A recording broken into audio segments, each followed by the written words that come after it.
Hello दोस्तों, आज की इस वीडियो में हम जानने वाले हैं जो हमारे घरों में छत में लगने वाला जो सीलिंग फैन होता है तो हमें उसमें कितने एमएफडी का कितने रेटिंग का कैपेसिटर लगाना चाहिए। हमारा फैन के पावर के हिसाब से रेटिंग के हिसाब से उसके लिए कितने एमएफडी का कितने रेटिंग का कैपेसिटर सही रहेगा, जिससे कि हमारा फैन बिना किसी दिक्कत के बिना किसी प्रॉब्लम के अच्छी तरह से चल पाए। ठीक है, तो चलिए आइए जानते हैं। तो देखिए दोस्तों, अगर आप ऐसा सोचते हो कि मैं मेरे फैन में पहले से भी ज्यादा रेटिंग का कैपेसिटर लगा दूंगा, अगर मान लो कि फैन में पहले से ही 2.5 एमएफडी का कैपेसिटर था, ठीक है, तो उसकी जगह में अगर 3.5 या 3 एमएफडी का या 4 एमएफडी का कैपेसिटर अगर लगा दूंगा तो मेरे फैन की स्पीड 2 गुना बढ़ जाएगी और अच्छी तरह से हवा दे पाएगा। तो दोस्तों, ऐसा सोचना आपका बिल्कुल भी गलत होगा, क्योंकि इससे आपके फैन की वाइंडिंग जल सकती है, जलने के चांसेस होते हैं। ठीक है, मैंने ऐसा कई बार ऐसा देखा भी है कि ज्यादा रेटिंग का कैपेसिटर लगाने से फैन जल जाता है। जब कंपनी सीलिंग फैन को मैन्युफैक्चर करती है, यानी कि कंपनी में जब फैन बनाया जाता है तो वो किस हिसाब से बनाया जाता है कि हमारे घरों में जो सिंगल फेज वोल्टेज होता है 220 से 250 वोल्टेज होता है। ठीक है, तो उस वोल्टेज के ऊपर चलने के लिए उस फैन को बनाया जाता है। अगर ऐसे में आप बाहर से और एक्स्ट्रा पावर ज्यादा पावर दे देंगे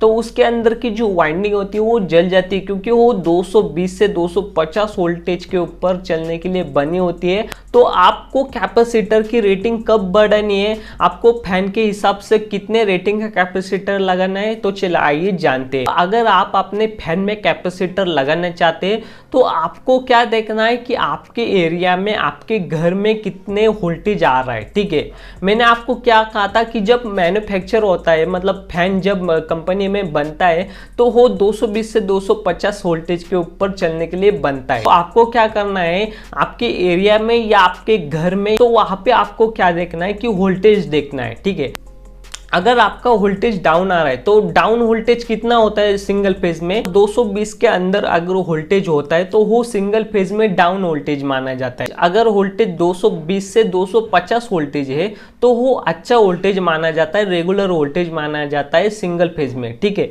अगर आपके घर में आपके एरिया में 210 से भी ज़्यादा वोल्टेज कम आ रहा है, मतलब 200 या 210 या 180 इस तरह से वोल्टेज आ रहा है तो वो डाउन वोल्टेज है।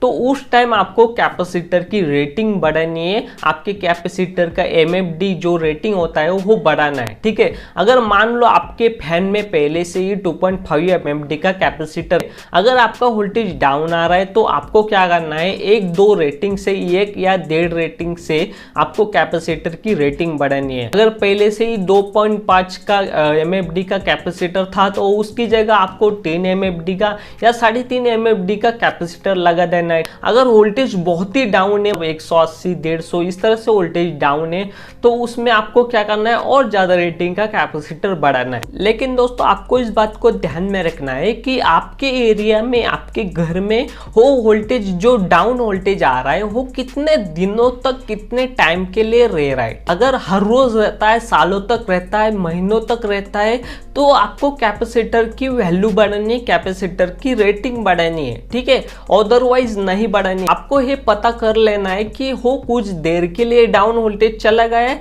या हर रोज रहता है। तो दोस्तों, फैन की स्पीड कम होने की वजह कैपेसिटर के अलावा बहुत सारी होती है, जैसे कि बेरिंग होगी फैन की। ठीक है, अगर वो जाम है तो आपको देख लेना है कि बेरिंग जाम तो नहीं है। आपको फैन का रेगुलेटर देखना है कि वो खराब तो नहीं होगा। तो फिर से मैं आपको बता देता हूँ, अगर आपके एरिया में वोल्टेज रेगुलर हर रोज डाउन रहता है तो आपको कैपेसिटर की वैल्यू बढ़ानी है। अगर वोल्टेज कुछ टाइम के लिए या कुछ घंटों के लिए डाउन चला गया और वो फिर से वापस से उतना ही वोल्टेज आने वाला है, मतलब फुल वोल्टेज आने वाला है, तो आपको कैपेसिटर की वैल्यू उतने ही रहने देनी है।